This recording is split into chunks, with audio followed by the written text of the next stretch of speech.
Your kids could get free or low-cost health coverage from Medicaid or CHIP. Even if you've applied before, they may be eligible now.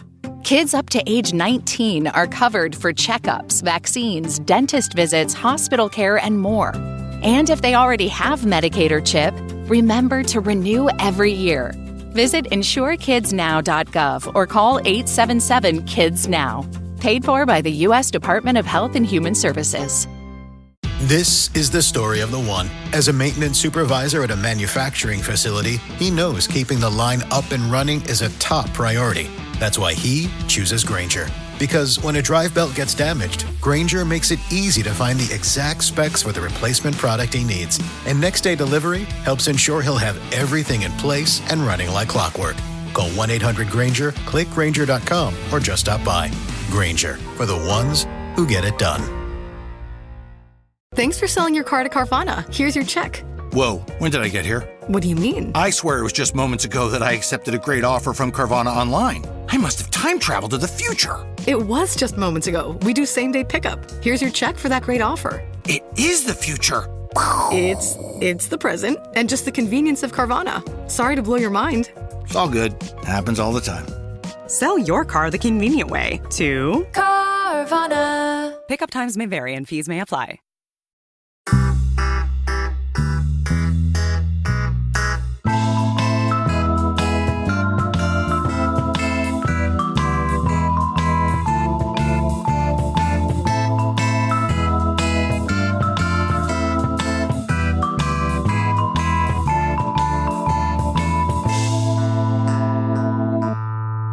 Welcome to the Shabby Detective, yet another Columbo podcast where I am joined each month by my co-host, Mr. Chris Dashew. It wasn't me! It was the man with the reflective glasses!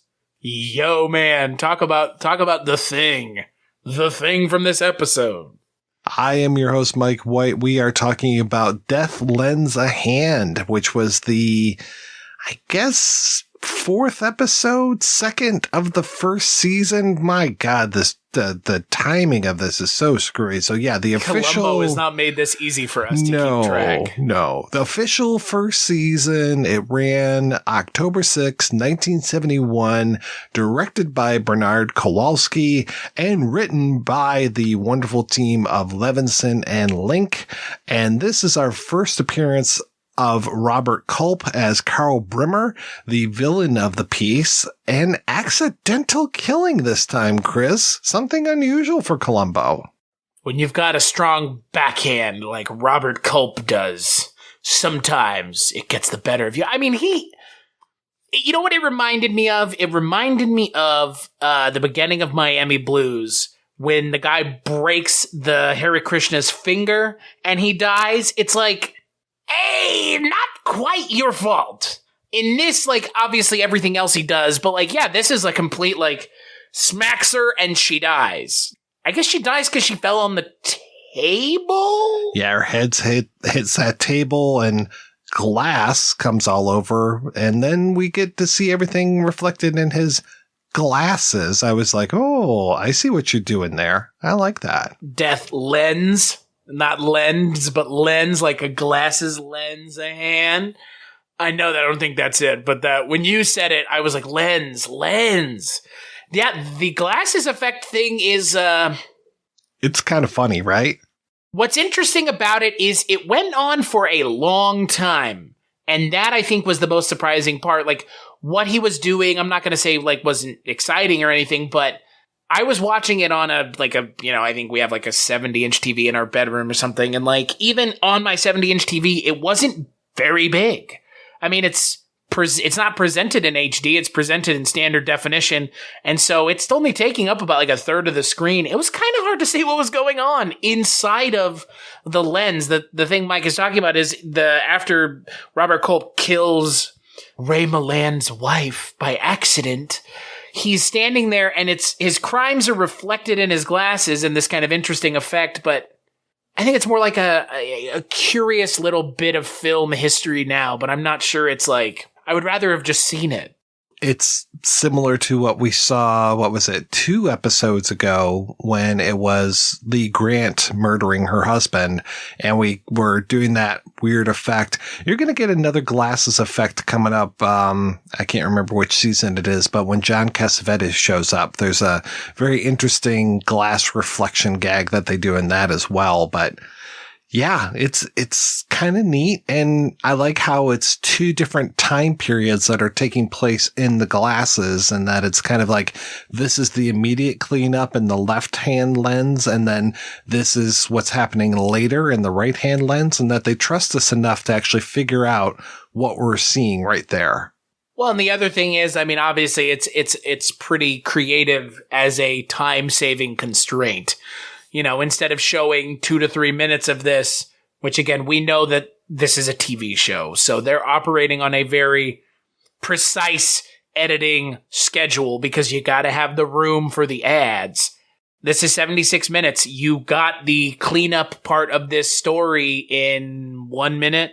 And that could have taken, who knows, 5. You could have taken as long as they want. With this show, they kind of, again, the how catch 'em part of it, half of it seems to be the part before Columbo even shows up. They got right to it with this one. I mean, they get right to Columbo, as opposed to, what was the last one, but the one before, where it's like, Columbo doesn't show up for like 45 minutes, or, half the damn thing. And this, he's like, no, he's here, like, essentially immediately, like 5 minutes in. Yeah, it's pretty quick. I mean, they do a really good economical job of setting up this story where you've got Robert Culp as a private investigator, and he has been on this case for Ray Milland, who is, at first I thought he was a politician, but he's got, I'm trying to remember what his real... It's like a publisher, like a... That's right. He's a like newspaper man. Kane-esque character. Yeah, he's your Hearst guy coming in here. But yet he's got access to all of these judges and things like that. So really, Culp wants to blackmail the wife who had been having an affair, wants to blackmail the wife to give him information in return for him keeping her secret safe. And I like that she's just like, oh yeah, how many other wives do you have doing this? And you know what? I'm going to go tell my husband this stuff, and you don't have any leverage at all. And that's when he goes from calm, cool, collected Robert Culp to a font of rage and just smacks her right across the face. Does a big old backhand with his left hand and this very particular ring that he has on. Thus, death lends a hand. You kind of mentioned at the end of the last episode that, like, the last episode was, like, jealousy and cocky rage, and this is, like, seething anger. And, yeah, again, it's always fun in these stories, and this one, I think, I'm not going to say it's not as nuanced as last time, but it's not. They give the audience an opportunity in this story to kind of watch how Columbo does it, and they give theirs pauses now for the audience to kind of see what Columbo's seeing in a way, like allow you to interpret the scene along with Columbo and, solve it as he's solving it, and what is giving, what gives Robert Culp away. And there are a couple things, the ring, the left or right-handed thing, the anger thing, like those are all things that, like, and you get to see Columbo see those things happen, which is, it's kind of new to the series. It's, again, they didn't really give it room to breathe before. They were just like, let's go, and you'll get to see how he does it at the end. And this one, it's like, you kind of get to solve it along with him, or kind of understand it and get made aware of how this happened along with him. I'd say maybe 5 minutes in, he's already aware what's going on. Oh my God. He knows. The palm reading happens almost immediately. And he tells Culp, he was just like, well, had you not let me read your palm, maybe. But we know for sure he would have gotten him even with the palm reading. And that's such a weird scene, right? Where he's just like, oh, your mound of Venus is very big. And just like that he's reading Ray Milland's hands, then he reads Robert Culp's hands. I'm like, wow. And I think even from the very first time that he talks with Ray Milland, because he's there when the body is identified, and you can see Columbo sizing him up, and the reaction that Milland gives is enough to put him in the clear with Columbo. He's just like, okay, yeah, for sure it's not this guy. Bernard Kowalski does a little different than Spielberg did, where they're like a lot different even. Again, it's clearly the way Spielberg told the story was he wanted to tell you the story. He didn't want you to solve the story. And Bernard Kowalski is giving the audience a little bit more of like time to be with Columbo, to think like Columbo, to see like Columbo even, which is different. I mean, I don't know kind of if it's good or bad, better or worse. It's kind of honestly, it's purely subjective, frankly. I mean, I could see people liking this way of doing it or the kind of like more stylized, straight to the story. You don't need to solve it along with Columbo. Let Columbo solve it for you and show you. This is more kind of like it's a little bit more literary, I think, in a way. I don't know if maybe I'm kind of just completely going off on a tangent, but it's the way this is directed. It lends itself a different feel than anything else we've seen up until this point, even. So I want to dig a little deeper and find out, what is your experience with Robert Culp? This. Okay. More or less. Yeah, I've never seen I Spy, America's Greatest Hero. All I know is, or the Greatest American Heroes, believe it or not. I mean, I know the song. That's it. But, this is kind of it for me. Why? That's interesting. No, I wanted to know because I grew up watching Greatest American Hero. We almost did a show on it, right? Yeah, exactly. I would hear stories of Bill Cosby talking about Robert Culp because they're both in I Spy together. They were in Hickey and Boggs together, which was a very early Walter Hill production. Culp just seemed to be around when I was growing up a lot. So yeah. I was just curious what your experience with him was. And as far as Ray Milland, are you familiar with him at all? I know he was in Dial M for Murder, but that's about it. Again, and I know he's in Love Story, but very much a blind spot for me, that era of Hollywood, to be perfectly honest. Because we're talking people that are working in the 50s and 60s, right? Right. Yeah, he had a very long career, though. So did Robert Culp, for that matter. Yeah. With Milland, he would show up in things that I just wouldn't expect. Like he was in a Roger Corman production called The Man with the X-Ray Eyes, which is really very kind of cool. It's very ironic to me that in this, he basically turns around and hires this man that he thinks that he can trust, the Robert Culp character, and says, I want you to work this with Lieutenant Columbo. And it's funny to me because the movie I love the most with Ray Milland is called The Big Clock, where basically he is the prime suspect in a murder, but people don't know that he's the prime suspect. He was there the night that this woman was killed, and the wife of a newspaper magnate. So I wonder if there was any sort of connection in their minds and Lincoln Levinson's minds to be like, oh, isn't this ironic? We're now putting Ray Milland into this other position and hiring this guy who actually did murder the wife because he's innocent in The Big Clock, whereas Culp is guilty as hell in this one. I like that twist of hiring him to work on the case. I think that that's kind of what, for me, elevates this story from good to Lincoln Levinson good, if that makes sense. Because again, just Columbo solving it. Like there's plenty of these stories where it's just going to be Columbo solving it. And obviously Robert Culp's not helping him solve it. He's trying to act as the spoiler to what Columbo is doing. And it's great because again, you get to see Columbo cut through it effortlessly. That's the thing here. We rarely talk about him up front, but fucking hell, Peter Falk. I mean, just, if you're here listening to this, you know what I'm going to say, and we don't need to say it on every episode, but give the guy essentially 20 minutes of a show? Okay. 20 minutes is all he's got. And the show's named after him. If that doesn't give you an idea of how strong this performance is, how effortlessly Peter Falk is Columbo. I mean, this episode is just, I have to stop saying it at some point. Because Peter Falk is just so fucking good in this show. He runs circles around everybody, but yet at the same time, you instinctually know Robert Culp cannot get away. But yet, there's part of you that's thinking like, but what if he tries to, and he will try to, and they always try to. And it's always about how much quicker can Columbo close the net? How much bigger can Columbo make the net than their hole that they're trying to escape through? I know the writing's not always going to be this good on this show, and I'm sure you're going to, tell me, oh, no, it won't be. But right now with stuff like this, it's just, there's nothing better, really. These kinds of shows, like, this is the kind of peak of these kinds of shows for me. I mean, this is just so well written, so well acted.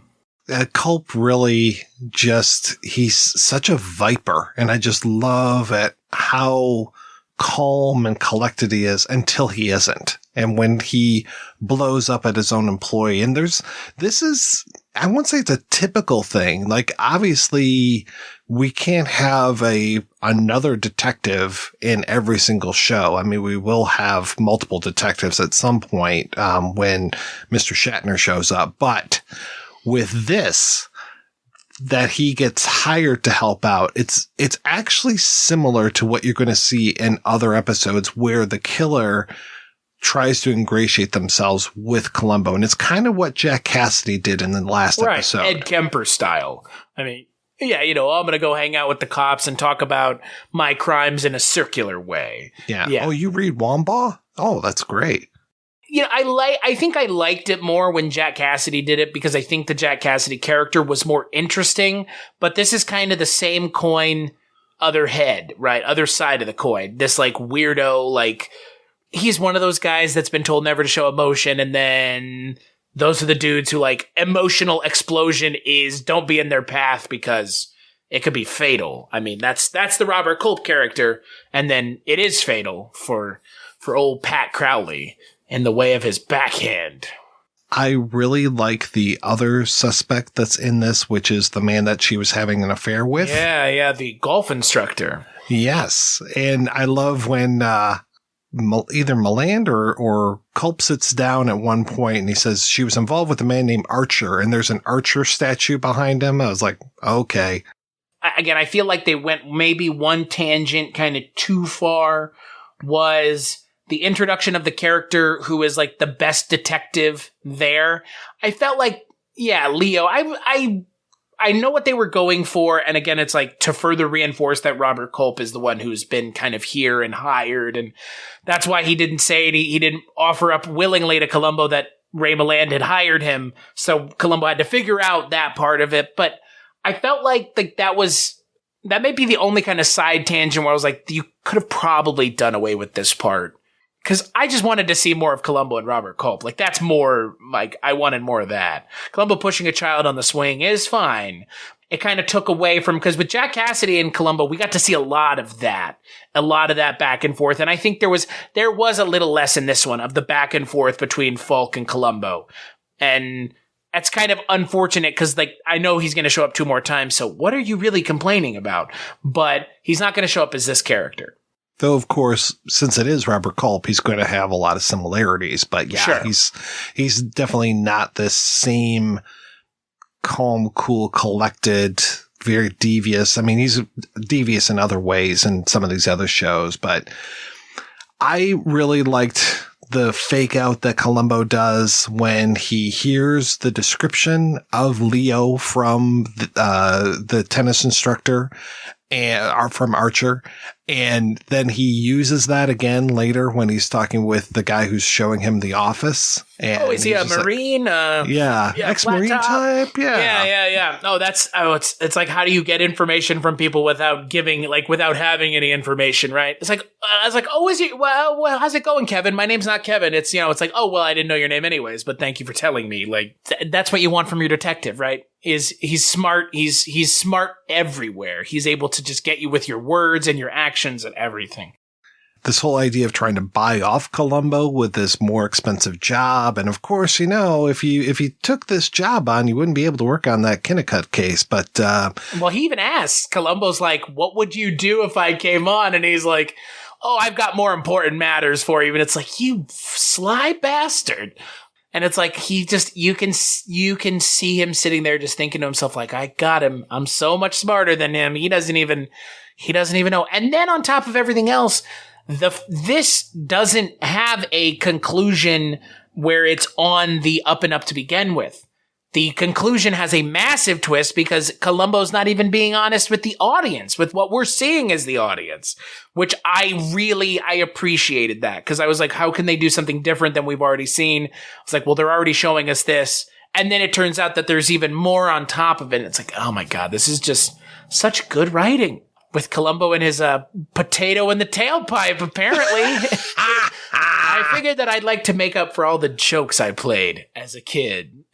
And Ray Milland just double takes him. He's like, that's awesome. I love that whole potato in the tailpipe thing. And just that, he's got to disable that car that he goes and he's just like, oh, would you look at that rug? Oh, it's so plush.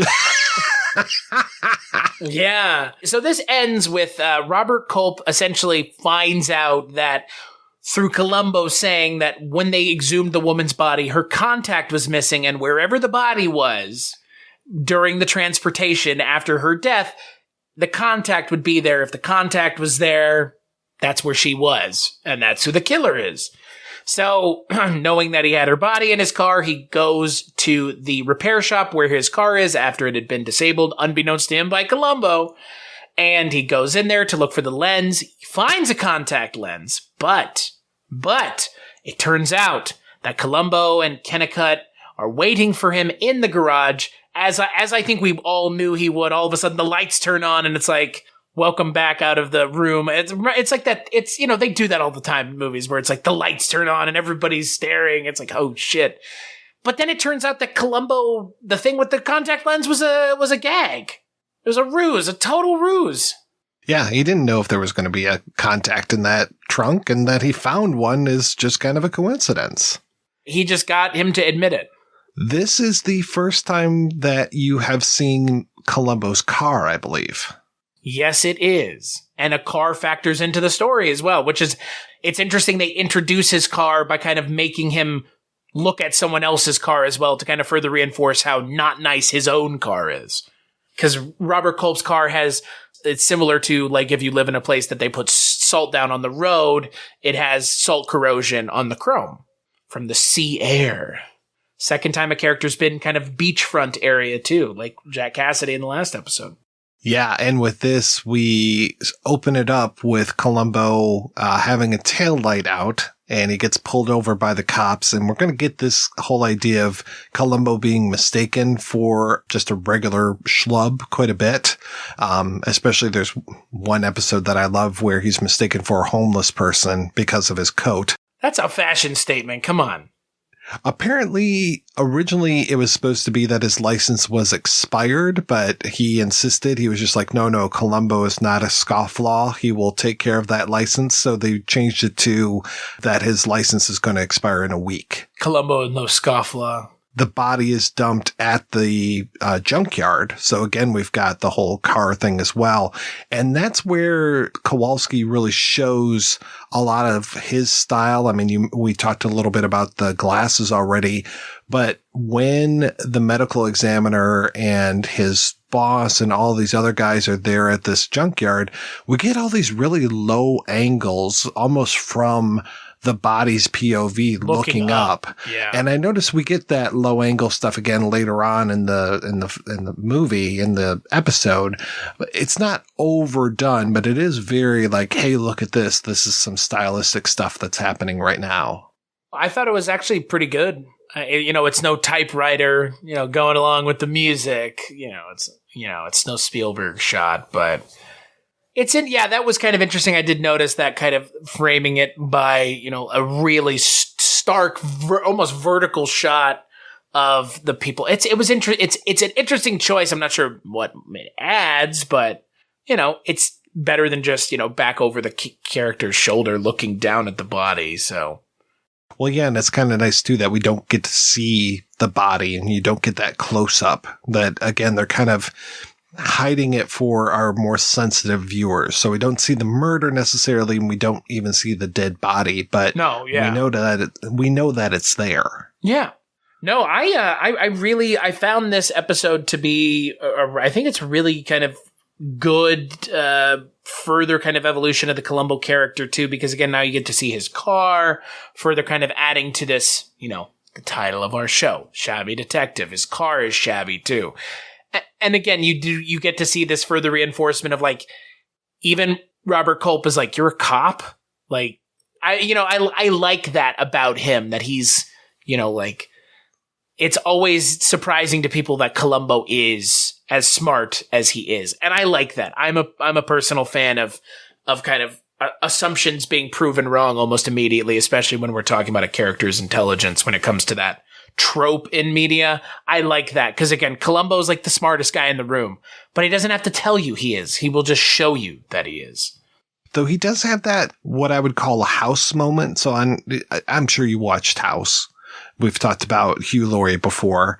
There's always that moment towards the end when he's talking with Wilson and suddenly, boom, oh, she has lupus. Well, it couldn't be lupus because she never had lupus. But when he's at the DMV renewing his driver's license, tying into that beginning, and then he realizes, oh, she was wearing contacts because we saw her in that picture earlier, and that's the clue that ends up helping him really lock this case down. So I just like that we get to see his thought process, and that it isn't one of these where he just jumps and he knows it, where he's seen the body, he's seen the photo, but that we get that eureka moment.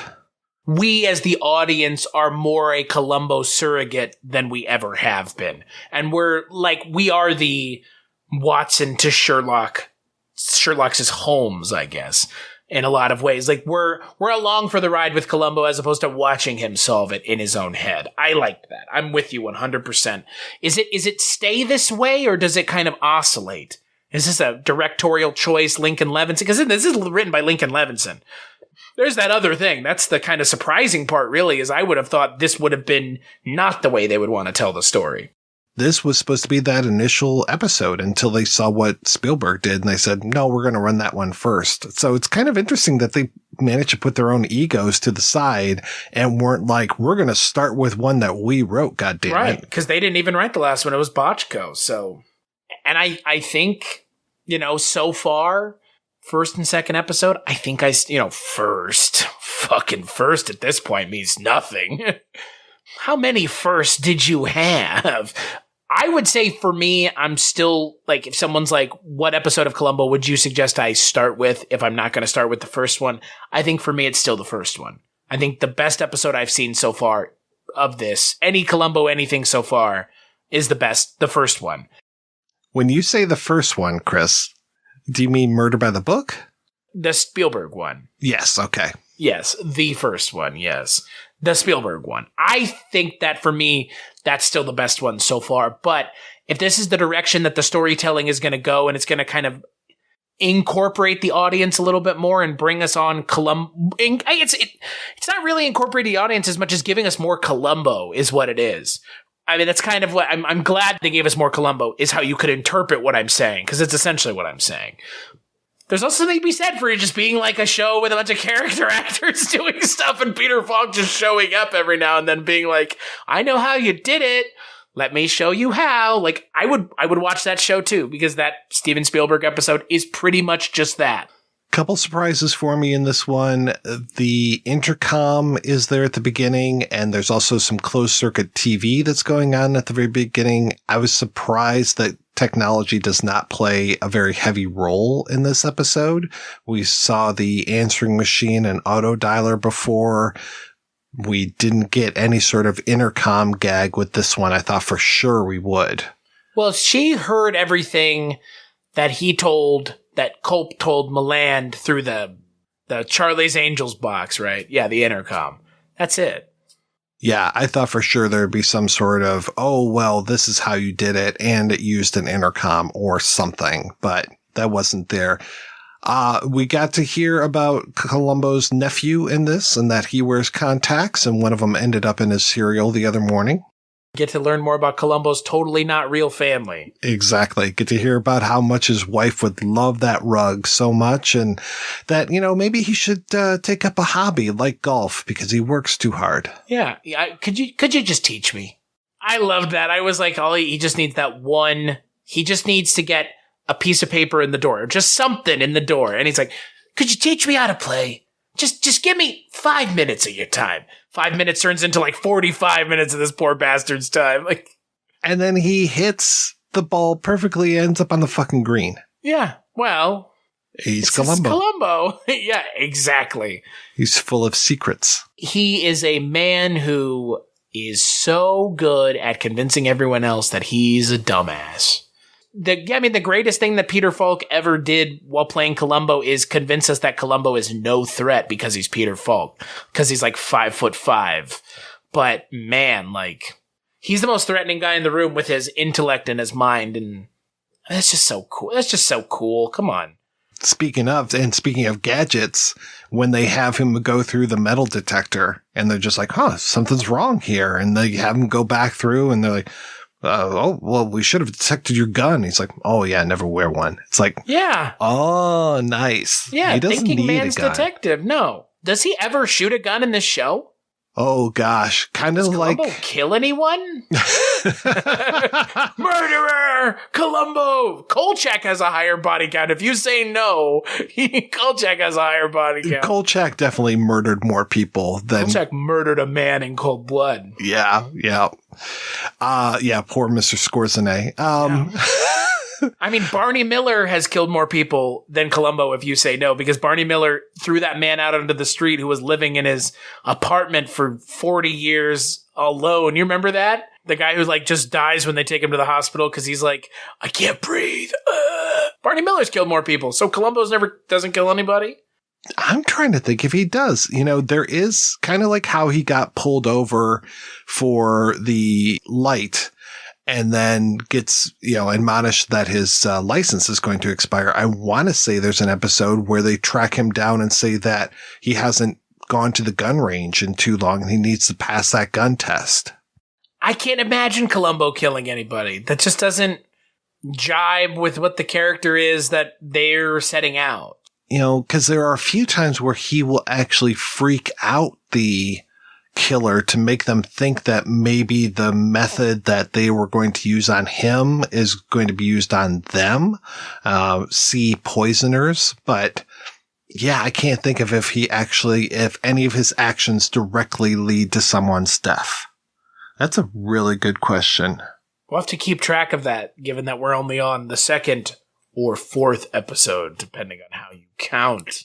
On the next episode, we're going to be talking about Dead Weight, in which Eddie Albert is a former military man and the wife of Bob Newhart, Suzanne Plachette, not really his wife, but that's what most people know her for. She will be in that episode as well. I'm curious how that one's going to go because my memory is that this is a little bit of a dip in the quality. So we'll see what you think about this one. It's been quite a few years since I've seen it. Dream Me a Life's Eddie Albert, you mean? Twilight Zone 85's Eddie Albert, maybe? I was thinking along the lines of Green Acres, that kind of Eddie Albert, but sure. Same Eddie Albert. I dream him a life. I just remember him sitting in that old folks home, looking at that woman and being like, I could get through to you.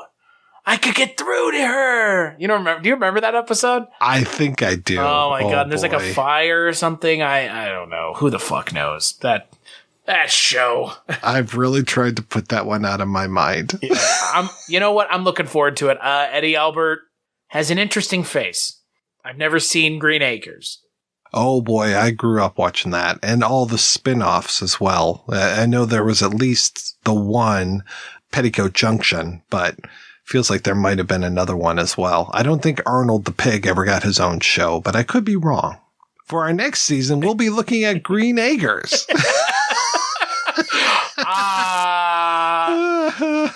Yeah, sure. You know what? I've never said no, and I wouldn't say no now. I wouldn't say no now.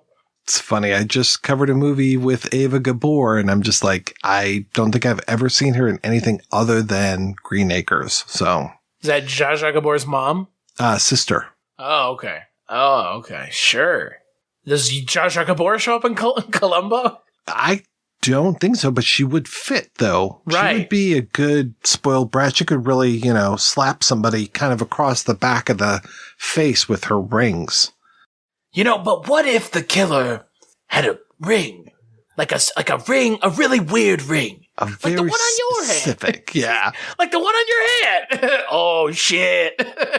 I love that. That in the thing where he's like, it's interesting. The killer's left-handed.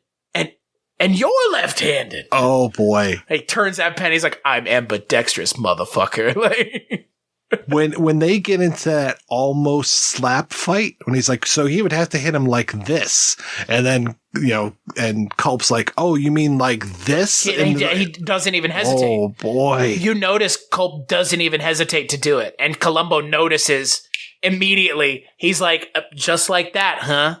Just like that. This case is full of coincidences. Yeah.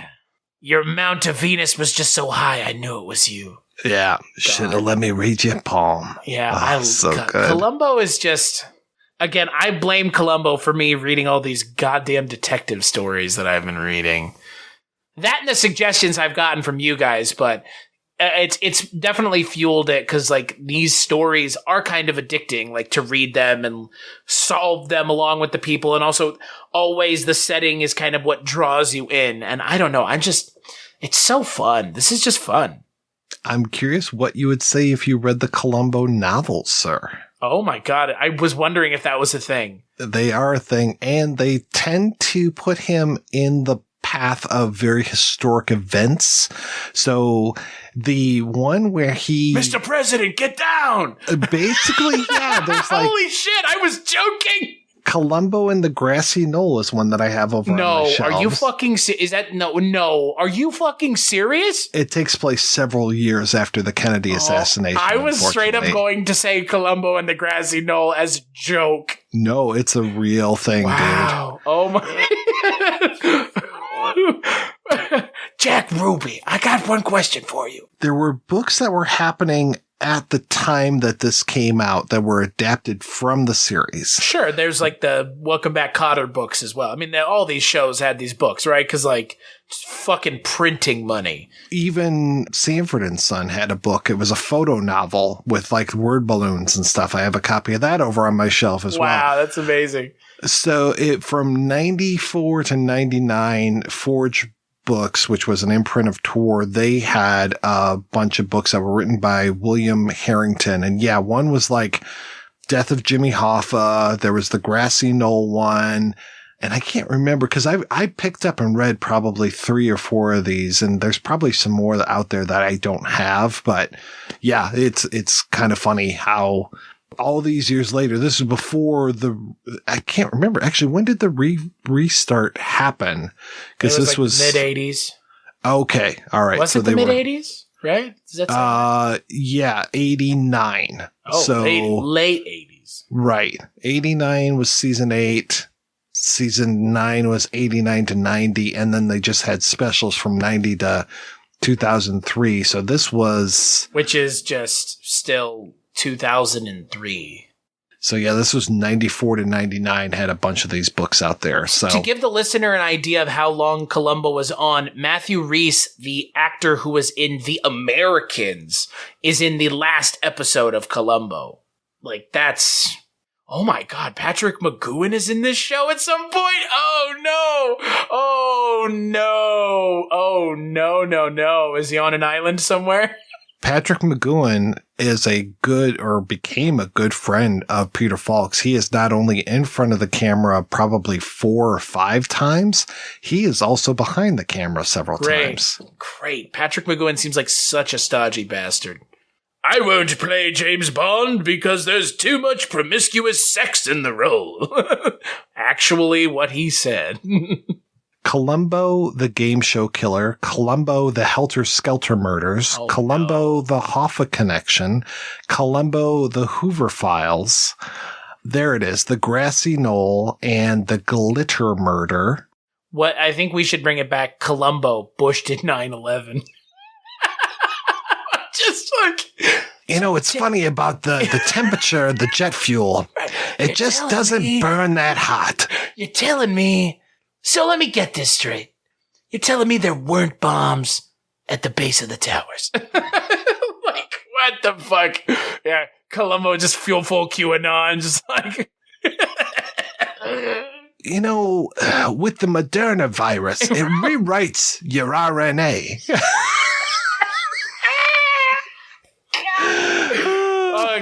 The Columbo reboot the world doesn't deserve.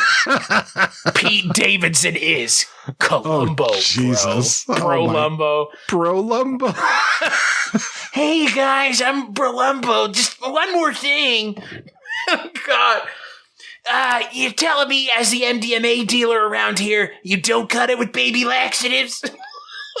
Just one more thing. Because I can fucking... That's the Columbo reboot the world fucking deserves. Jesus. I'm going to pick these Columbo books up now. Like, I was at a Half Price Books back home, and I was looking in their kind of mysteries by series, and they didn't have anything, and I was like, well, this would be the place that would have it if this was a thing. You know, the internet, what a great resource for such a moron like me to not use. So, I'll have to check them out then, because I'm assuming they're probably like 150 pages of that.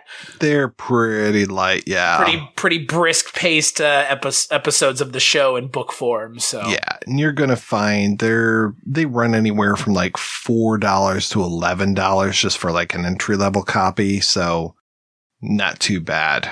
Interesting. I was gonna, find some PDFs. All right, Chris, let's go ahead and take a break, and we're going to hear from the man who knows if Columbo killed anyone or not, Mr. Mark Dawidziak, the author of the grandfather of all Columbo books, The Columbo File, that's Phile, a casebook.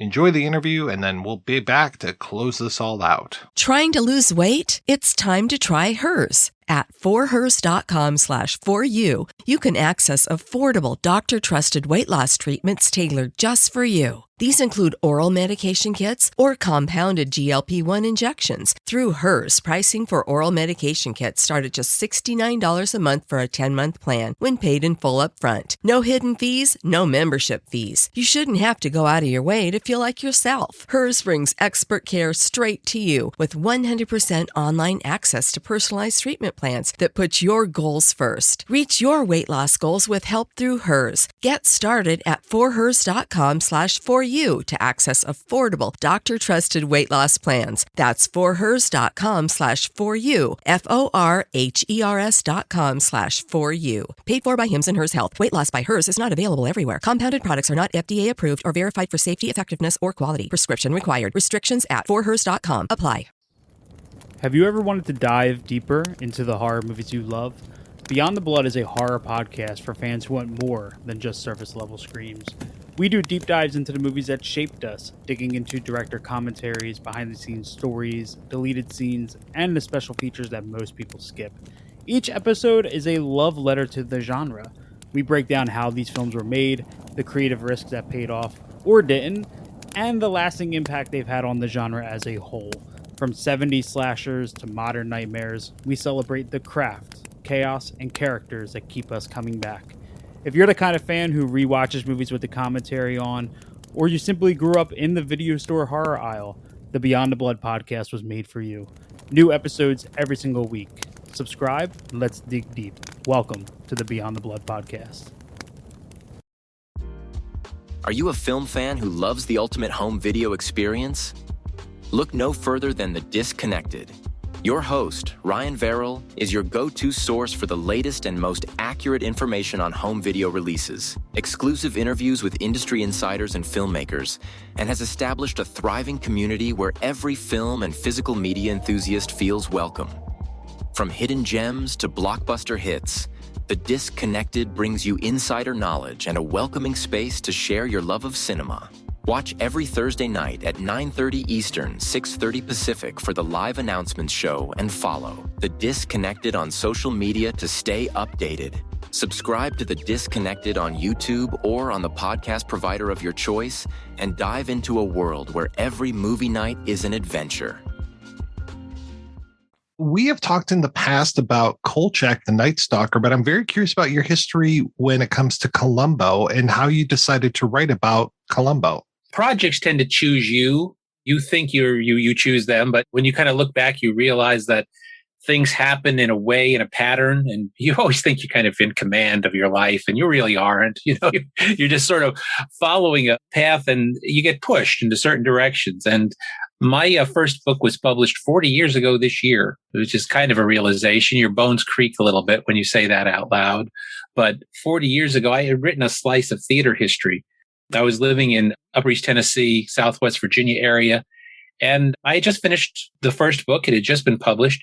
And if you had asked me at that moment, if you had said, what is your next book going to be? And that's the question everybody hears. It's like when you're a kid, everybody says, what do you want to be when you grow up?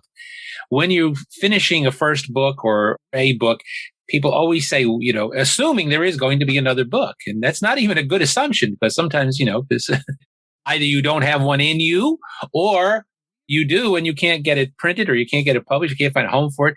Again, there's so many things that you're not in charge of. But if you had said to me, what is your next book going to be? I would have said with a certain amount of certainty that my next book was going to be a history of the Twilight Zone. That was kind of the dream project for me at that point. And I had done enough interviews to kind of fool myself into thinking I would actually write that book. The theater that I had written about, there were two people who had been on the Twilight Zone, who had been at that theater, Claude Akins and Fritz Weaver. And I had interviewed both of them. Donna Douglas had come to town to shoot a commercial, and I had run down to the filming site to interview her. And I thought, well, collecting interviews here, and why not me? And then in 1982, I had the experience that a lot of writers have at one point of walking into a bookstore and seeing the book you were thinking about writing. And I walked there with Mark Scott Zakri's The Twilight Zone Companion.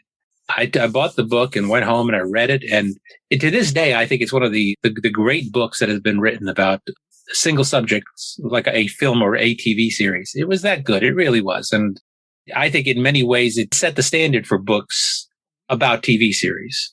But Mark had done it, and he'd done a great job. So I set my sights on another favorite TV series, which was Columbo. Now, you see, one of the things that I was kind of fooling myself about, Mike, in all of this was that somewhere along the lines when I was thinking about that Twilight Zone book, I probably should have said to myself, you are living and working at a newspaper in Upper East Tennessee. Probably not the best place to be writing a book about the Twilight Zone. There's not a lot of access there. And I had a job. My job was I was the arts editor for a small newspaper, which means I was the movie critic. I was the theater critic. I was the television critic. But still, it doesn't provide the kind of access that you kind of need to do that book. In 1983, a year after that book was published, I was given the job of the TV critic at the Akron Beacon Journal. Just as I was thinking about doing this book about Columbo, I was all of a sudden in the perfect place to write a book about Columbo. Again, the universe said, no, this is not the book you're supposed to write right now. And this is the book you're supposed to write. And now we're going to put you in the right place to write it. It was in the fall of 1984. HBO was doing a movie called The Guardian with Martin Sheen and Louis Gossett Jr. And the publicist called me and said, would you like to interview Mr. Gossett or Mr. Sheen for this? And I was looking at the credits and I said, I would like to do an interview for this, but not with either of the stars. I see that this was written by Richard Levinson and William Link, the co-creators of Columbo. I said, I would like to talk to one of those gentlemen. And they got me Richard Levinson, who tended to be the spokesman for the team at that point. Richard was the sort of the more outgoing of the two, he was the one who loved doing that stuff. So I got a call from Richard Levinson and we talked about The Guardian. And the whole time I was waiting to ask the question, which was, I was waiting and lurking. And then at the very end of the interview, I said to him, listen, what would you think of me doing a history of the Columbo series? This was the make or break moment. He could have told me get lost, Somebody else is working on it. Gee, no, if we had to do that, we want to do that. He could have said any number of things. Instead, he said, I would love to see that kind of book. And then he added something which turned out to be quite poignant. He said, I'd love to have a book like that to show my grandchildren what I did. Richard didn't live much longer. He died at 52 of a massive heart attack. But I can't say this enough. Richard was the godfather to it all. If it hadn't been for Richard Levinson saying yes at that moment, but also then for opening doors, because nobody helped me more in the research. Every time I went out to California, I would meet Richard either maybe like at a deli at Century City or in the commissary at Universal or wherever. We would talk. I would download his brain a little bit more and his experiences with Columbo. Richard also told other people that they needed to talk to me. The primary one at the moment had been Stephen Bochco, who he was really riding high on Hill Street Blues at the moment, and he had shut everything down. He basically said he wasn't doing interviews. You could not get an interview for Love or Money with Stephen Bochco. One day the phone rang. I was sitting at the newspaper actually, and the phone on my desk rang. I picked it up, and he said, "Mark, this is Stephen Bochco. I'm going to talk to you, and the only reason I'm going to talk to you is because Richard Levinson told me I have to talk to you."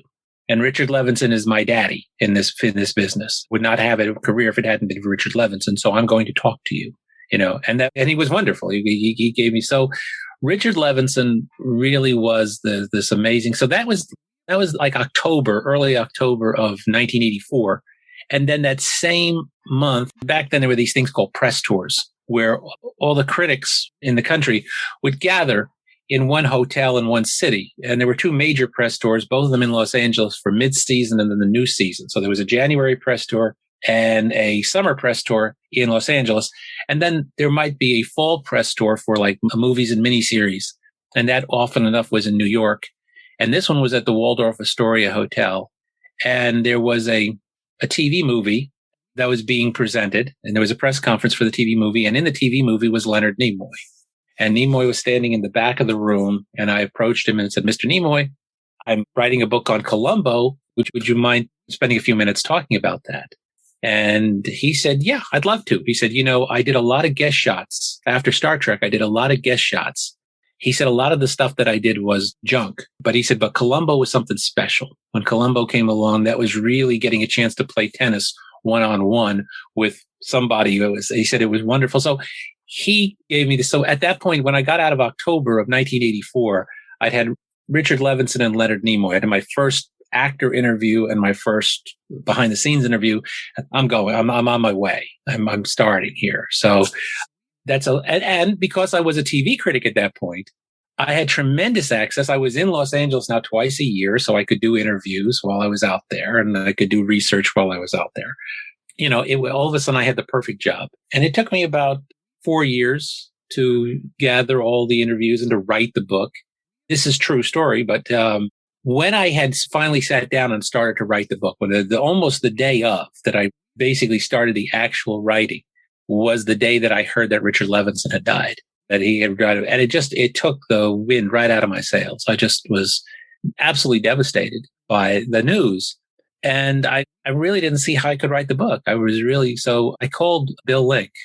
Bill was just going through this, it was a tremendous tragedy. This was his brother. This was, for all intents and purposes, his brother he had just lost. And I said to Bill, I said, "I don't know whether I can write this or not."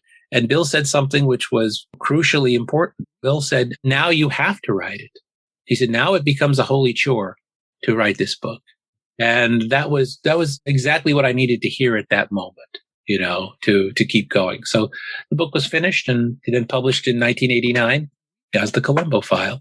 What were some of your favorite memories of putting the book together? One was that just getting the first interview with Peter Falk. If you've read anything about Peter Falk at all, you understand that Peter gave his trust very, very slowly. He was a very cautious man. He lived his entire life that way. It would take forever to make up his mind about something. Every time I would be going out to Los Angeles, I would try to set up an interview with Peter. You can't do a book on Columbo and not interview Columbo. So every time I was going out, I would try to set up an interview, and every time it wouldn't work, So and remember, this was twice a year. I would be going to January, summer. I became like Columbo. I wouldn't go away. I just kept calling and, can we do an interview? Can we do an interview? What I found out later was that Peter was checking me out. He was talking to people like Richard Levinson and Bill Link and saying, wow, should I talk to this guy or what? So it was that kind of a thing. And I think, finally, I think probably Richard Levinson convinced him. Probably Richard said, you ought to talk to this guy, Peter. So this was before cell phones. This was 1985, 86 we're talking about. And I was at the Century Plaza Hotel. And this was back when you would get your messages. You'd go back to your room and there'd be a little red light blinking on your phone to say, somebody is called. I was going back to my room after a press conference and the phone was ringing, as I was getting my key in the door. So I rushed in and I got open and it was Peter's assistant. And she said, Peter will talk to you now. Get in a cab and head to, and she gave me the address in Beverly Hills to his home. Said, Peter will be waiting for you in the driveway. He's going to do the interview. His garage has been converted into an art studio study. And he said, and you'll do the interview there. So I grabbed my tape recorder, my little Sony tape recorder, box of tapes and my reporter's notebook, and I ran for a cab. And I got there and Peter was waiting for me. And we, invited me into his art studio and we sat for hours. And I was running tape the whole time because I thought maybe I'll never get to talk to him again. I don't know. I better get as much on tape as I possibly can. And you have to remember, too, is at this point, there was no inkling that there would ever be more Columbo. Everybody thought it was done. When we talked about Columbo, we were talking about the episodes which had been done for, NBC between 1968 and 1978 for over that 10-year span. That was Columbo, and that was going to be Columbo. There wasn't going to be any more. So we were talking legacy.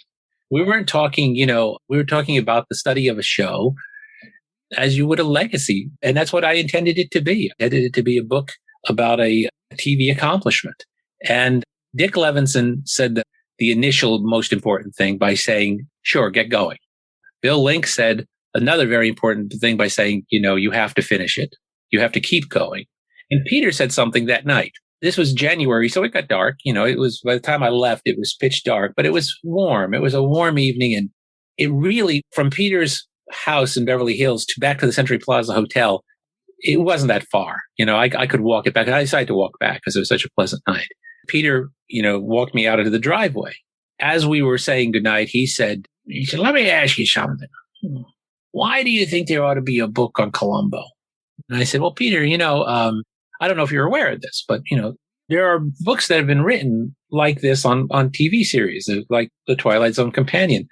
I said, there's a whole shelf of books about Star Trek alone. Just looking at Star Trek from all different aspects, behind the scenes, the episodes, how things are written, just tackling everything. I said, and if you look at it from a mystery standpoint, there's a whole bookcase of books about Sherlock Holmes, studying, Holmes as a character, as a literary achievement, whatever. I said, I think there ought to be at least one book on Columbo. And he thought about it, nodded his head. Yeah, you're right. There ought to be one book on Columbo, And I said, but wait a minute. I said, let's hold on here. I said, remember, I don't have a publisher. I'm doing this the way you're supposed to not write a book. I'm writing this on what's called speculation, having faith that I'll find a publisher when all is said and done. But remember, I don't have a publisher. Even if this book gets done and is written, there's no guarantee it's going to get published. And Peter just gave me that Peter look and that smile and said, don't worry about it. It's going to happen. It'll happen. And so that was it. Peter saying it'll, Dick Levinson saying, go get to it.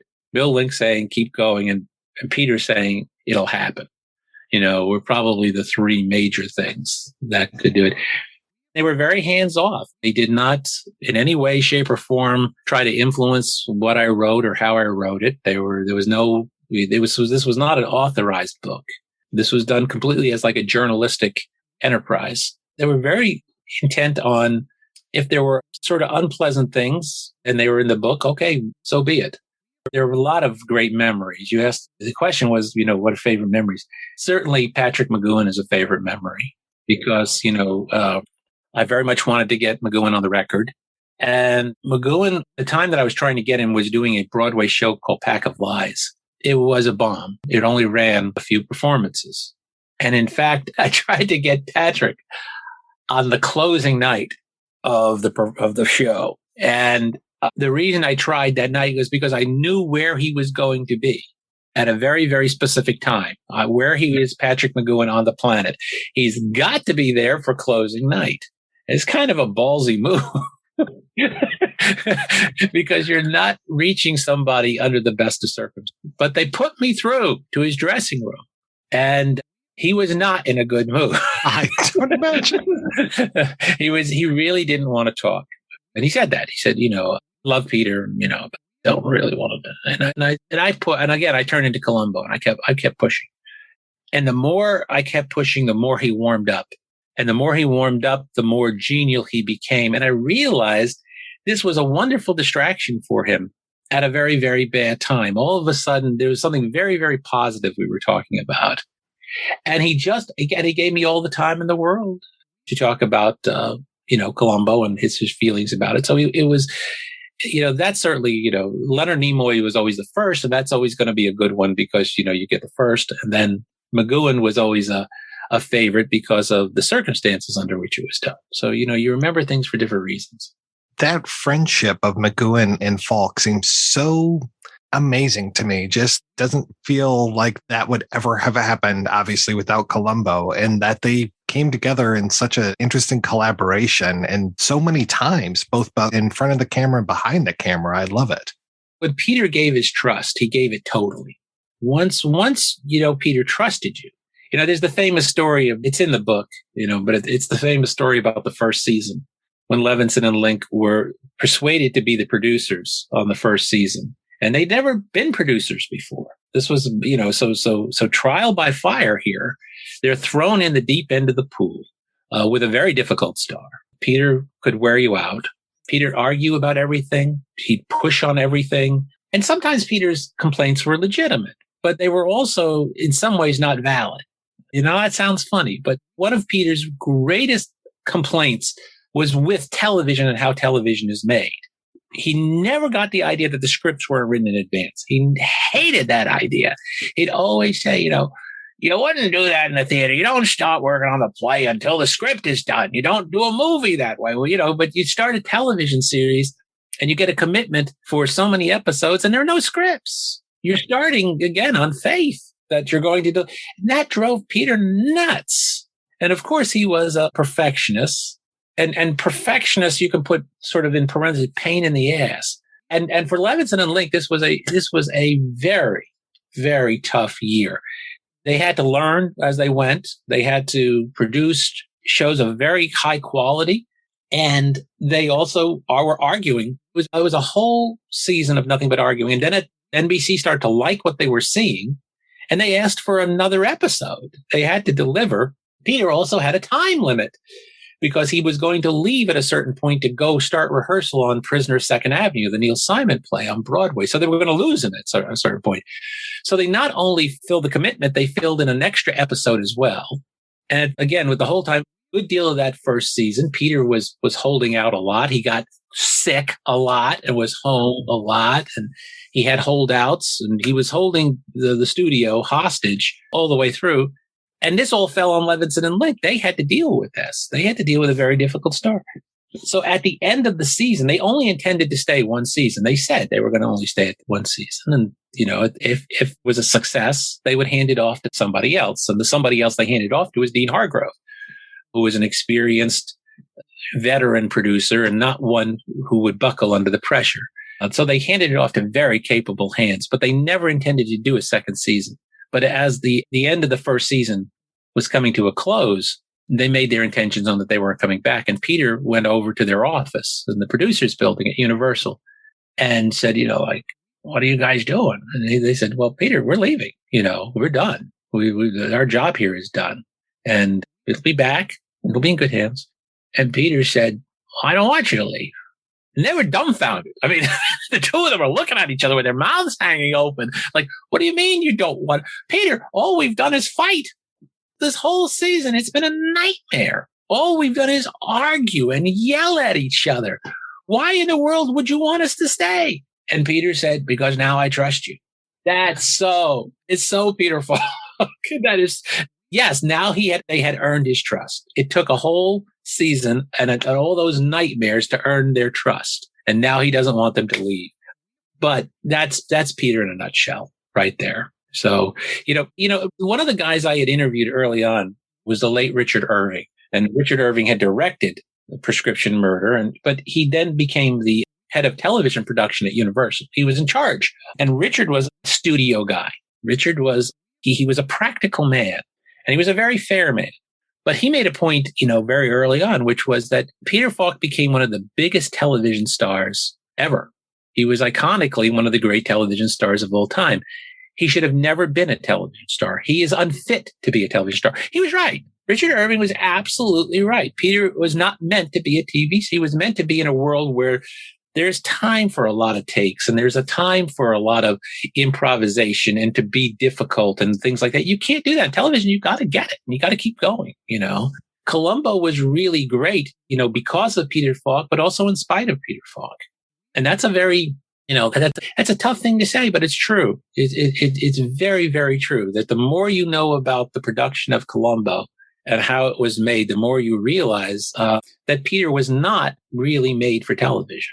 And the only reason that Columbo kept going was because, and in some ways, is because it inevitably was going to go over budget and it was going to go over schedule, and it did almost every single time. And NBC was so happy with what they were seeing. And Columbo was also, remember, was the linchpin to the mystery wheel, to McLeod, McMillan and wife, and then whatever was in the fourth position, Heck Ramsey or Amy Prentice or whatever it was, what they never could fill that fourth spoke. Columbo was crucial to Sunday nights for NBC. When things were getting tough and the budgets were going over and the shooting schedule was going over, NBC did something which Richard Irving thought was just shocking, which was NBC agreed to pick up the overruns out of their own pocket. And basically they said, okay, if we go over budget, we'll pick it up and we'll pay for it because this is that important to us. Now, it's not coming out of Universal's pocket. It's not coming out of Richard Irving's pocket. Why would Richard Irving even be upset about that? But Richard Irving thought that was just a terrible precedent to set because this is not the way television gets made. You're giving in to a prima donna star. Don't do it. Don't do it. But they did. And Richard Irving thought that was awful.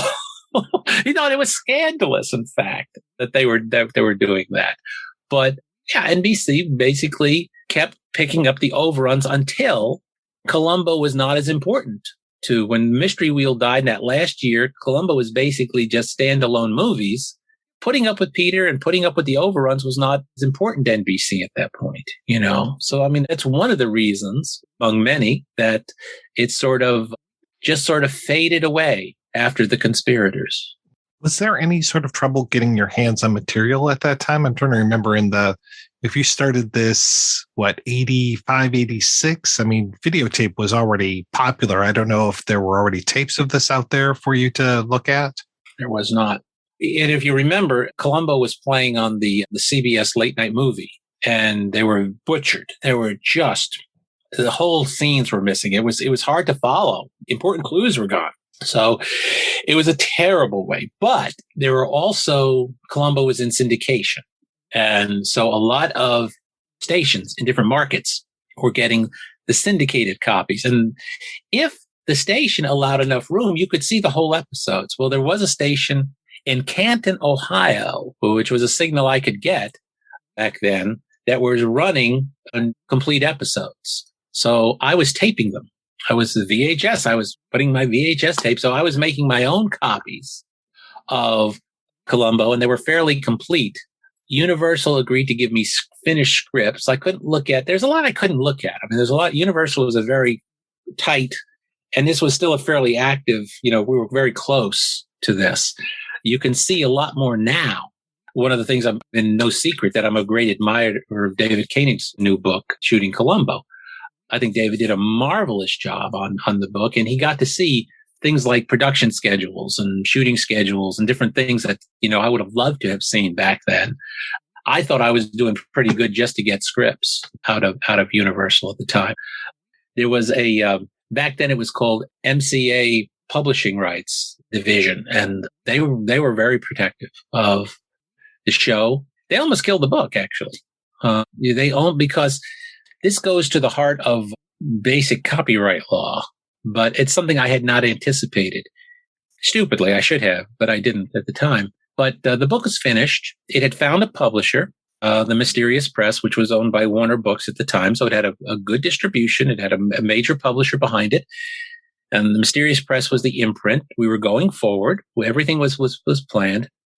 And then I looked into using the pictures. Now, if I had been writing a book about, let's say, detectives on television, and I used maybe, say, 55 pictures in the book, but the 55 pictures were from all different studios, networks, all different things, that is what's called fair use. You're sort of using a scattering of different images, which were publicity pictures sent out to be used. And the book is not what's called copyright dependent on one person's copyright. If, however, because, this is sort of in the Star Trek world, you see that somebody does a book on Star Trek and they use every alternate source of illustration that they possibly can instead of using actual Paramount stills or anything like that, because those books are copyright dependent on one subject, Star Trek, and therefore Paramount, will say you're using but if you did a book on science fiction and you were doing all the shows of science fiction in the history of television and you wanted to use one Star Trek picture in there, you'd be fine, because that they can't say you're unfairly exploiting our copyright. Now, I was doing an entire book on Columbo, and 95% of the pictures in that book were from Universal stills that were sent out for Columbo. So I had to go to them at some point.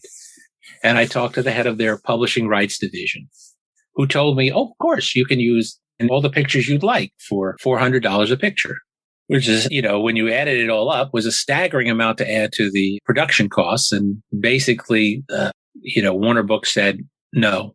And they were ready to basically say, unforeseen circumstances, we can't go forward. The book is dead. So for like half a day, the book was dead. For half a day, there was no way around this. And that just happened to be the day that out of the blue, Peter called that afternoon and said, Mark, how's the book coming? And I said, well, Peter, quite frankly, it's not. He said, what are you talking about? I said, well, it's dead. The book's dead. He said, why? And so I told him, Universal wants this money for the pictures. And Peter said, he said, well, where are you? He said, Peter, you called me. You just dialed my home number. Where do you think I am? That's very typical Peter, too. And he said, well, just stay there. Don't go. Don't go. So about a half hour later, I got a call from the head of the MCA publishing rights, basically telling me I could have all the pictures I wanted for the price of one picture. And I basically said, give me the contract. I have the checks in the mail. Just let me sign the contract. I can't sign that contract fast enough. I later found out that Peter had walked over to the Black Tower, the Universal Studio Executive Building, had gone in, basically banged on the table and said, you give this guy what he wants. So Peter saved the book. Basically, Peter at that point knew what the book was. He had read the manuscript in raw, and I told him he could read it, but he could not change it. I said, I would let him read it under the condition that he not suggest a change and not, unless there was something factually wrong. I said, if there's something factually wrong, then yes, please tell me. And he loved it. At that point, he absolutely loved. So he went into and he fought for it. So in other words, in many ways, Peter saved the book. Do you think your book helped push for that next generation of Columbo, the ABC years? No. That would probably be nice to think so. And it'd be sort of nice to sort of claim that. But the truth is that the book was in production. I don't know, maybe it got people talking about it. I doubt it, because I think it was just the fact that at that point, ABC was looking to do their own mystery wheel and they wanted to revive Columbo. And I don't really think the book had anything to do with it. The book, actually, I was able to sort of smuggle in a little chapter at the end of the book in 1989 saying that they were going to revive. There's a thing saying the revival is on the way and the first murders will be played by, Anthony Apperson and Grant. And I got those in. I got, and that was it, and I got some of Peter's thoughts. And I talked to Richard Allen Simmons, who had been brought back in as the executive producer. And, so I got a little bit of a chapter basically saying Columbo's coming back. But the revival of Columbo occurred right around the same time that the book was published. So they had happened together. For a lot of years, it was tough to find the book, but republished it recently. For a lot of years, it was easy to find the book. The first 10 years, there's an unsung hero in this. Somebody I've lost track of it. I wish it was the editor at Mysterious Press. You have to realize that, the print run on books on TV series back then was about 8,000 copies. That's a pretty big print run today for any kind of book. But back then, it was a pretty small print run. And they basically, if you had a book on the history of Mr. Ed or, Green Acres or whatever, they would probably do an initial print run of about 8,000 copies. And that was sort of the industry standard, that if you sold 8,000 copies, that was a pretty good sale on a book about a TV show. The Mysterious Press came up with a plan which was very ambitious and went against it. They basically said, let's do a print run that's 3 times that.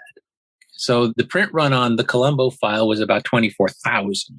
And it was split between hardcover and paperback. There was a hardcover version and a paper. They were identical except for the hardcover, but the galleys were the same. And I think the hardcover was $24.95 and the paperback was $17.95. The notion of this the plan was that, and I can remember the discussion. They were basically said, this is not a book that's going to jump out as a bestseller as soon as it's published. It's not going to hit the New York Times bestseller list and be, number one on it's not that kind of book. But we think that the Columbo fans will keep this as a steady seller for about 10 years. It will stay in print and sell a good return for 10 years. They should have taken a bet out on it. It was like prophecy. It was blind archery is what it was. They hit the bullseye. Almost 10 years later to the day, Warner Books turned around to try to fill an order for the next thing, Columbo, and they realized that every copy had been sold. So from 1989 to 1999, you could get this book at any Borders, any Barnes & Noble in the nation. You could, order. This was sort of before Amazon, but it was widely available through almost any bookstore. And so, for 10 years, this was an easy book to get. When it went out of print, it went out of print with a bang because nobody was prepared for it. And so usually when a book is ready to go out of print or be declared out of print, it's hit that middle step that's called remaindered. And when a book is remaindered, the author gets the chance to buy as many copies of the book for cents on the dollar. So, they come to the author and say, you want to 50 copies of your book? Now's the time it's being remaindered. I never got a chance to do that with the Columbo book because it went out of print like that. And then what it turned out was that fans of the show held on to their copies. In other words, this did not become one of these books which was widely available at a garage sale near you. This became one of the books that everybody sort of held on to, and copies were hard to find. And now the internet is starting to kick in. And what happens is you started to see the price go up. In the next 10 years, so from 1999 to about 2009, the price started to go up and up and up and it's always based on demand. So even though there were a lot of copies, there should have been a lot of copies out there. The price should not have gone up on this book. But it was a testament to the Columbo fans' devotion to the series, that they loved the book and they held on to the book. So the number one thing I tried to do, the moment it went out of print, I started pursuing a new edition. I think a lot of people think, oh, he didn't want to do it. Yes, I did. I wanted to do a new edition.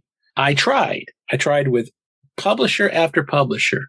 And almost every publisher, the deal either went south for one reason or another. The main reason being most publishers wanted to substantially cut the original book to make way for new material. See, the Columbo book was about 130,000 words, which is, a pretty good sized book. I just finished a book on Edgar Allan Poe and it's about 95,000 words. So, the Columbo started out as and publishers think about profit. The first thing they figure out is page count. How many pages is it? What's the print run going to be? What's this going to be cost against this? So one of the first things they said to me is, well, to make way for a lot of new material, we would like to cut this and this. And I'm saying you can't put something out there called the Columbo file and not be everything the original book was and more. So everything sort of went south over and over again. And I was working on other books, all during this time. I'd pretty much given up on this. I thought it's not going to work. It's not going to happen. But I was concerned that, the prices on the book were getting obscene. And, there were a lot of fans out there at this point who were far enough removed from the 1999 that you shouldn't be asking people to pay $700 for this. That is beyond obscene. There was a small publisher in Southern Ohio, Commonwealth Books, and they got in touch with me about mid-year of 2019 and said, this year is the 30th anniversary of the book. Why don't we do a facsimile reprint on the book? And my first response was, how many people could be left? There was a big run on the original book. It was way over. How many people could possibly still be interested? And, I was very unenthusiastic. And they kept coming back to me and kept saying, we're watching the prices on this. And we really think, and I said, all right. And at this point, I was a full-time TV critic at the Cleveland Plain Dealer, and I was writing other books. And, then I was running the theater company that I run with my wife. And I finally said, look, okay. I tell you what, I got the rights to the book. They reverted to me. You can have the book. You can reprint the book as a facsimile reprint under one condition. I don't lift a finger to help you. I said, I'm very busy, and if you want to do this, go ahead, And then I stopped to think about it, and I thought, hey, you can't reprint the book without at least a new preface to explain why the book is being reprinted. So I said, listen, I'll write you a new preface. I'll write you a new preface. Okay. And they liked that. And I thought, okay, then I called them back and said, when Peter died, I did a kind of in memoriam piece about him. And, I could expand that. There's a lot of stuff I could do. We could put that in the back of the book. And then we'd have something new at the beginning of the book, a new preface, and it wouldn't change the word count. We could still have the facsimile reprint in the middle. And they said, okay, go ahead, do that. So, I sent that to them, And then a couple weeks later, I called them and said, a lot did happen between 1989 and when Peter died. That's got to be acknowledged somehow. Why don't I do like an appendix? And it'll just be a rundown of everything. Well, the new preface, the piece about Peter, and the appendix, I had written 10,000 new words for the book, which is not an insubstantial amount. At that point, they called me up and said, you've got to stop. You cannot send us one more word. If you send us one more word, you're going to throw the page count over, and we're going to have to charge more for the book. So you've got to stop. I said, okay, all right, I'm done. They said, you didn't even want to write anything for this to begin with. Hey, you're right, fair. Well, that book was published in late November of 2019. We got in under the anniversary year. It was published in 2000. The next day, it was #1 on Amazon for books on television. And it has not slowed down ever since. It has been just astounding.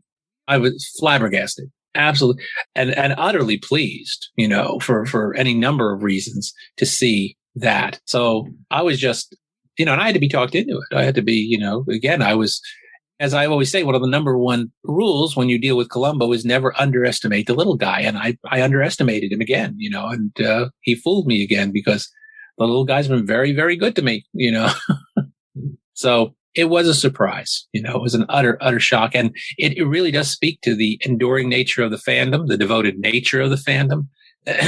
You can't say enough about that. I just have 2 more questions for you. First question is, what is your favorite episode? My favorite episode is Now You See Him. Of the Jack Cassidy episodes, it's my favorite episode. I think it's extraordinarily well done. I love the humor in that episode. I love the payoff. I think it's about as good an episode as they ever did. And I always say, when somebody says, what's your favorite Twilight Zone episode or what's your favorite Columbo episode? My favorite sort of get out of jail free card is, well, that answer changes depending on the day you ask me, or, that answer changes depending on my mood, And there are like 5 episodes that I think are, I would put into my favorite, but now it's always in the list. It would always make the list.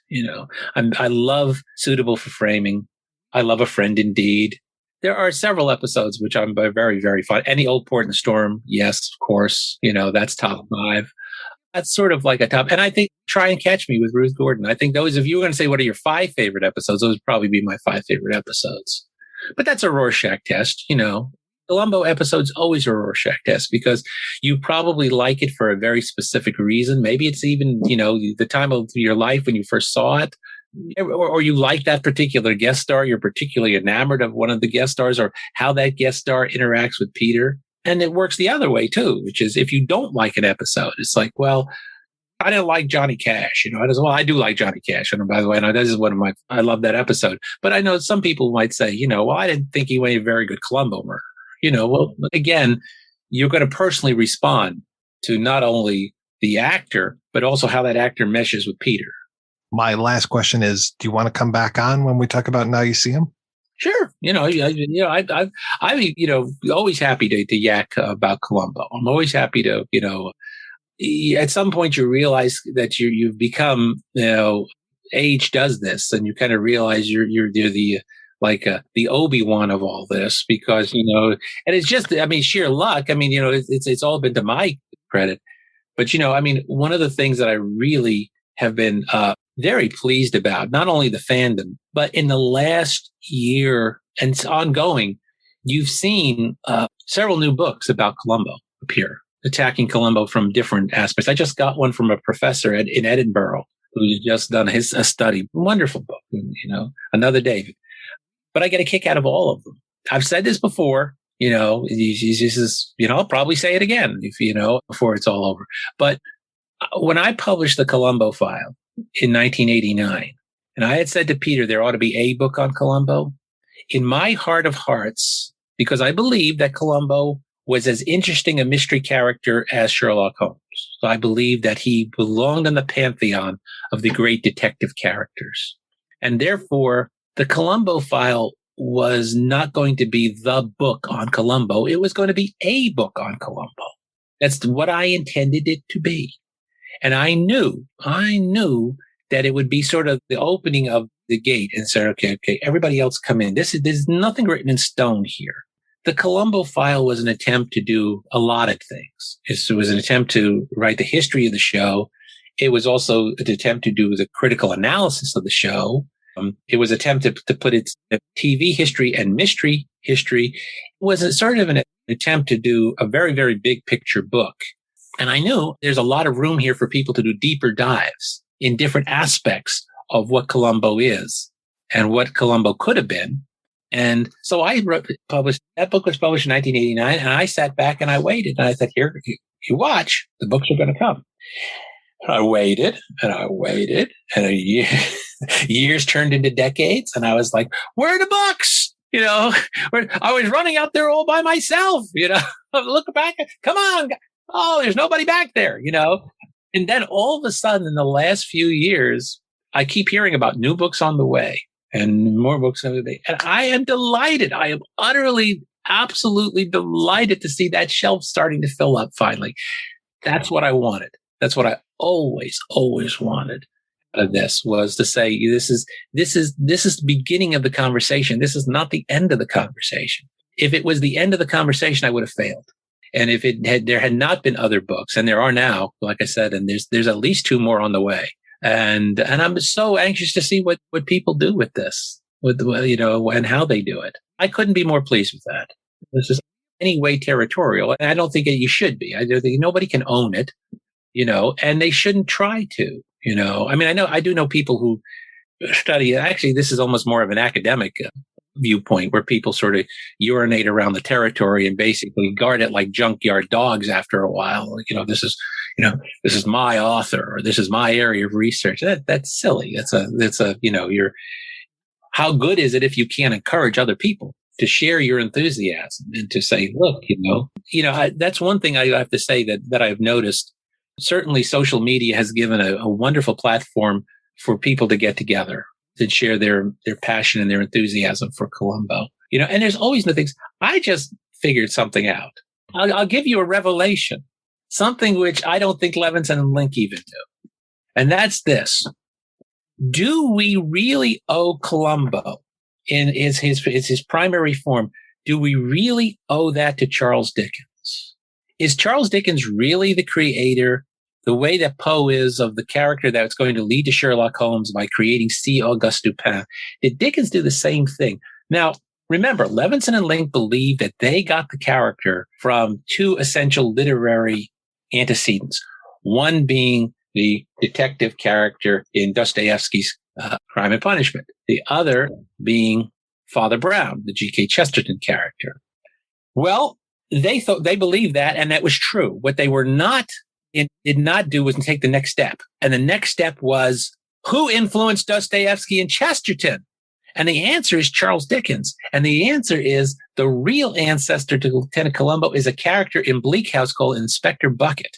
Inspector Bucket is your original workaday police officer brought in to investigate a crime.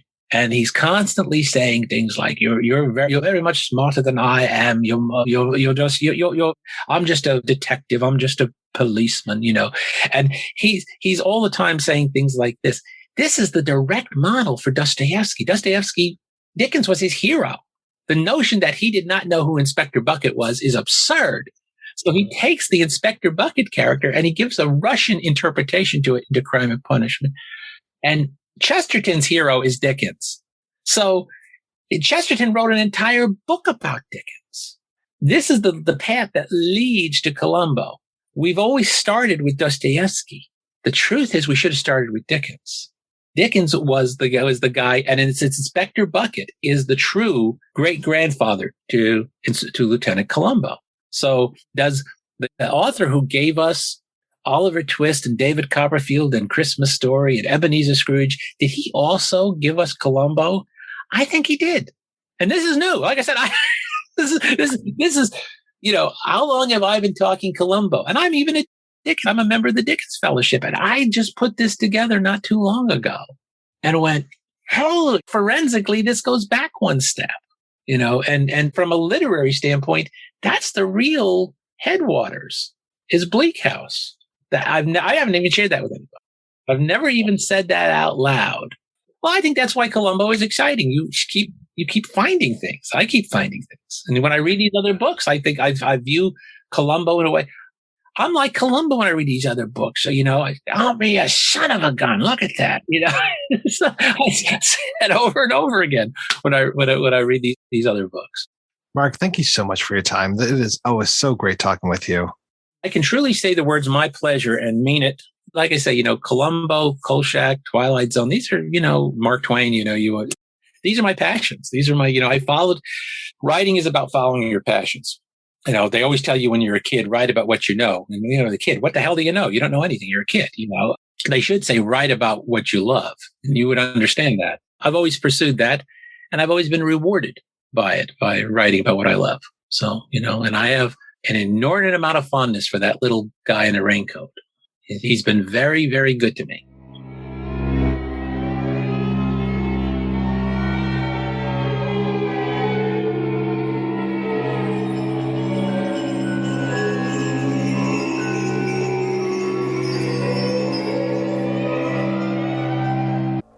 If you're looking for more horror outside of the mainstream, look no further than Unsung Horrors, a podcast about underseen horror movies.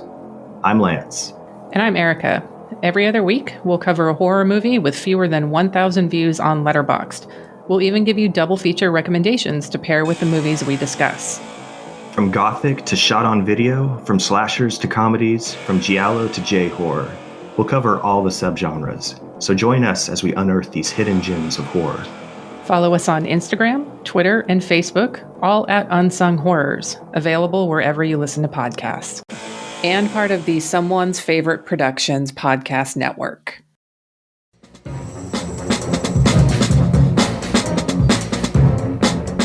Hello, this is Aaron West. I am the author of the A24 New Wave. In this book, I look at A24's output and I make the argument that we are in a new wave movement right now. A24 plays a major role. This book has a supplemental podcast where each episode is a brief conversation about an A24 related topic, whether an actor, director, or even a genre. As I continue research for the book and conduct interviews, I expect to record podcast episodes with people involved with the company. You can find the podcast at cinejourneys.com or wherever you find podcasts, and we are proud to be members of the Someone's Favorite Productions podcast network. Do you love movies? So do I. What's up, y'all? It's KB, and I love movies, inviting you to listen to The Conversation, a film podcast where passion meets perspective and opinion.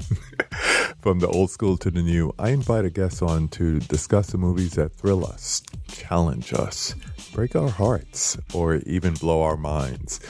There's always new episodes dropping wherever you get your podcasts. So join the conversation.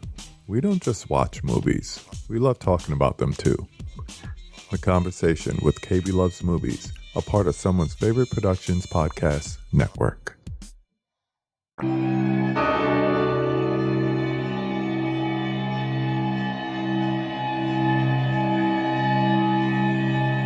All right, we are back. So, Chris, what has been going on with you in this very merry month of May? Well, in May, over at the Culture Cast, we were talking about buddy cop movies, which, kind of, there's no buddies here, but there is a cop. Oh, maybe. What if the entire twist of the show was that, Columbo wasn't a cop? He was just this fucking dude who showed up, solved the murders, and left. I guess that's just like a consultant. Who is this guy? The consulting detective. There you go. Yeah, I don't know. I mean, isn't that just a detective for hire? Yeah, I mean, well, that's Sherlock Holmes. Right, exactly. Wouldn't that be cool if someone made that? Right, Chris? Like Arthur Conan Doyle 100 fucking years ago, idiot. But we're going to do buddy cop movies. We're going to talk Freebie and the Bean, Dragnet, a couple things you may have heard of, like Lethal Weapon, things you've heard of that I've never seen. So, there's that. But yeah, that's what we're doing over there. Then cstachiw.com, cstachiw.com. That's my link tree for all the other cop-related things that Mike and I work on, like, Barney Miller and Coal Shack, Dreams for Sale, Night Gallery podcast, soon, maybe, future times. But that's where you can find me. What about you, Mike? What's going on over at the Projection Booth podcast in May? We are talking about Soviet films, so things like Amphibian Man, Welcome, No Trespassing, Brief Encounters, Long Farewells, Three Populars, and Plyushkila. I'm going to have to practice my Russian and other languages. We were calling it Russian month, but then that kind of got, a little nixed there because they're not all just Russian filmmakers. Oh, I thought you were going to say because they're trying to resurrect the USSR. Yeah, no, that's also might have played into it a little bit as well. So maybe we be a little bit more sensitive. So, yeah. Yeah. Yeah. So I think at least one or two of those filmmakers might even be Ukrainian. So represent, I guess. Sure. Yeah, sure. That works. Sure. Yeah.